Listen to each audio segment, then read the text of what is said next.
sesuai janji aku kemarin bahwa aku bakal share tentang pengalaman aku saat ngurus visa. Here we go! Jadi hal pertama yang aku lakuin itu adalah follow Instagramnya imigrasi. Nah, setelah aku follow, aku cek highlight-nya tentang SDUWHV. Disitulah aku mulai mendapatkan informasi. Long short story, pada saat itu aku sangat awam banget, yang aku berpikir kayak aku nggak tahu sama sekali nih gimana mulainya. Setelah aku cek highlight, itu kebantu banget. Di sini aku bakal bacain persyaratan pengajuan yang aku baca kemarin. Yang pertama, kita harus berusia 18 sampai dengan 30 tahun. Dan yang kedua, itu kita harus punya ijazah pendidikan, ijazah kuliah. Jadi memang minimal untuk bisa dapat working holiday visa kita harus S1 atau D3, minimalnya D3. Aku sempat dapat beberapa DM tentang lulusan SMA bisa apa enggak. Lumayan sedih karena lulusan SMA belum bisa. Tapi solusinya kalau kalian belum berusia 30 tahun, lebih baik kalian kuliah dulu 4 tahun atau 3 tahun minimal D3 untuk bisa dapat ijazah pendidikan. Persyaratan yang ketiga, ini belum pernah mengikuti program bekerja dan berlibur sebelumnya. Maksudnya di sini adalah kan kalau misalkan kita udah dapat SDUWHV, di tahun kedua ketika kita ingin bekerja di Australia, kita nggak perlu lagi nih bikin ini, tinggal lanjutin aja pakai yang namanya payslip. Yang keempat, memiliki bukti identitas diri, kewarganegaraan, dan tempat tinggal, yaitu kita sebut dengan KTP dan paspor. Yang kelima, memiliki bukti kemahiran berbahasa Inggris paling rendah pada tingkat fungsional. Nah, di sini kita wajib punya sertifikasi bahasa Inggris, mau itu TOEFL, IELTS, or PTE.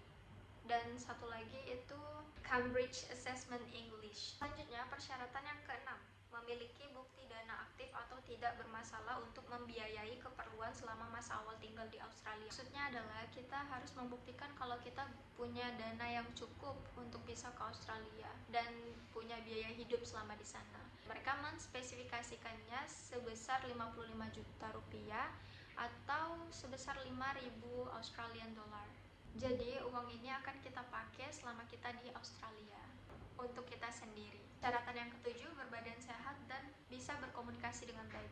Nah, nanti akan ada yang namanya proses medical check up untuk membuktikan kalau kita sehat. Dan yang kedelapan, terakhir, tidak sedang dikenakan tindakan pencegahan keimigrasian, alias kalian tidak bermasalah dengan pihak imigrasi. Kemudian untuk dokumen pengajuannya tersendiri yaitu ada 6. Yang pertama pas foto, yang kedua paspor, ketiga ijazah, keempat sertifikasi bahasa Inggris, kelima surat keterangan bank, dan keenam surat pernyataan tertulis. Well, aku akan bahas detail tentang berkas. Yang pertama pas foto, itu kalian harus punya ukuran 3x4 atau 4x6 dengan latar belakang putih, itu wajib. Nah, kalian bisa foto di studio atau pakai foto selama kuliah. Kalau aku pakai foto selama aku kuliah kemarin, pakai jas hitam dan kemeja putih. Berkas selanjutnya adalah paspor. Paspor itu cukup mudah untuk kita buat dan di situ ada dua pilihan, kalian mau paspor biasa atau paspor elektronik. Untuk paspor biasa itu biayanya 350.000 dan paspor elektronik itu 650.000. Selanjutnya, bukti kualifikasi pendidikan. Nah, ini ijazah. Untuk ijazah sendiri kita minimal D3 atau S1. Yang keempat, sertifikasi bahasa Inggris. Nah, di sini kita bebas memilih mau TOEFL atau IELTS atau Cambridge Assessment English atau PTE. Nah, aku sendiri memilih PTE. Alasan memilih PTE adalah hasilnya cepat keluar, bahkan setelah tes. 2 jam setelah tes itu udah keluar. Untuk biaya sertifikasi bahasa Inggris itu setiap tes beda-beda, TOEFL beda, IELTS beda, dan PTE juga beda. Dan aku sendiri untuk tes PTE saat itu kena di 3.150.000. Aku ambil di Best Partner Education di Pontianak, dekat Universitas Tanjung Pura. Dan sebelum aku ambil ujian sertifikasi bahasa Inggris, aku les dulu dan saat itu biayanya 1,2 juta sebulan. Aku ambil 2 bulan, sekitar 2,4 juta. Yang kelima, surat keterangan bank. Bikin statement tentang dana 55 juta itu biayanya sekitar 150.000.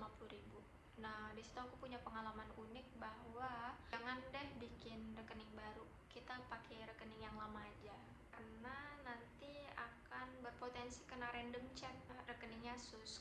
Jadi best advice yang bisa aku kasih adalah bikin pakai rekening kalian yang lama, yang transaksional yang setiap hari kalian pakai, request sama pihak banknya untuk bikin dalam bentuk bahasa Inggris biar nanti kalian nggak perlu translate lagi. Dan terakhir, surat pernyataan tertulis. Ini formatnya ada di website imigrasi atau di Instagramnya juga ada. Jadi setelah semua berkas sudah terkumpul, aku nunggu notifikasi di Instagram mengenai tanggal war. Disinilah kita puncak perangnya. Aku pikir kita tuh nggak perlu rebutan untuk bisa dapat kuota si working holiday visa ini, ternyata kita harus rebutan. Dan pada saat angkatan aku, di situ ada 12.000 orang yang keterima, maksudnya adalah kuotanya yang diterima hanya 4.000 orang. Pada saat war, nanti gambarannya kalian pakai laptop atau komputer, terserah mau pakai HP juga bisa, tapi nanti kita wajib on cam untuk membuktikan kalau yang war itu kamu. Dikasih waktunya sekitar 15 menit atau 30 menit untuk ngisi formulir, terus submit berkas. Sampai pada tahap penyelesaian, itu nanti langsung keluar otomatis surat dukungan untuk working holiday visa atau yang disingkat dengan SDWHV. Nggak sampai di sini, setelah kalian dapat SDWHV, kalian bikin lagi si working holiday visa yang benar-benar visa kerjanya. Di tahap ini kita nge-launch-nya, kita submit berkas-berkas kita termasuk SDWHV tadi, websitenya Imigrasi Australia. Untuk biayanya sendiri, pada saat kita submit di website Australia, nanti dikenakan biaya 8 juta. Kita harus nambah beberapa berkas lagi termasuk medical check up. Medical check up itu biayanya 1.150.000. Di rumah sakit tertentu kalian harus cek. Bahkan translate dokumen juga nanti harus di tempat yang udah punya kerjasama atau resmi yang diakuin sama si Imigrasi Australia. Jadi nggak sembarang tempat kita bisa kumpulin berkas-berkas itu. Semua dokumen wajib dalam bentuk bahasa Inggris. Biasanya ada beberapa dokumen yang udah ada bahasa Inggrisnya, kayak contoh ijazah. Ijazah aku itu bilingual, kayak 2 bahasa, pertama bahasa Indonesia, terus di bawahnya ada bahasa Inggris. Itu bilingual, nggak perlu ditranslate.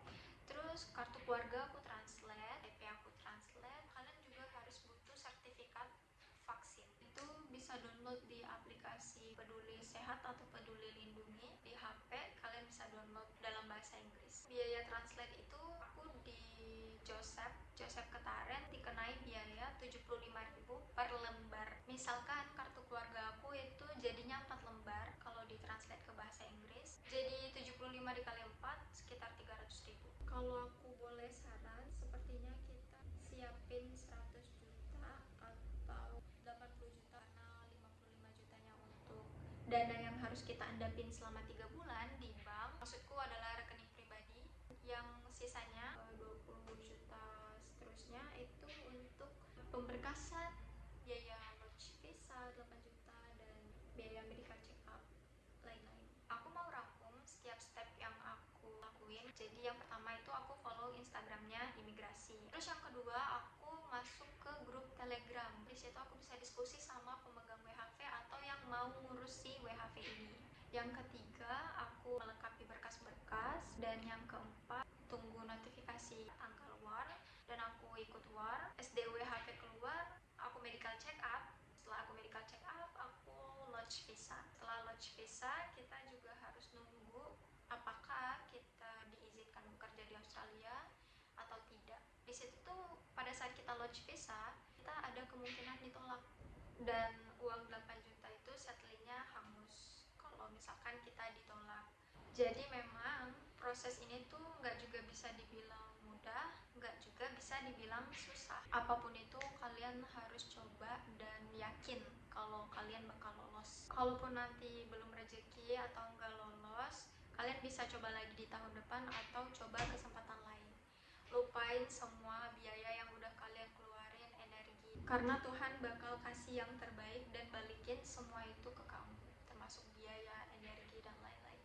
Oke guys, jadi itu yang bisa aku share untuk saat ini. Kalau kalian bingung, kalian bisa komen atau kalian bisa DM aku biar aku balas nanti di Instagram. Aku mau bilang, gak ada yang gak mungkin di dunia ini. Even kamu ngerasa itu mustahil banget. Jadi semangat untuk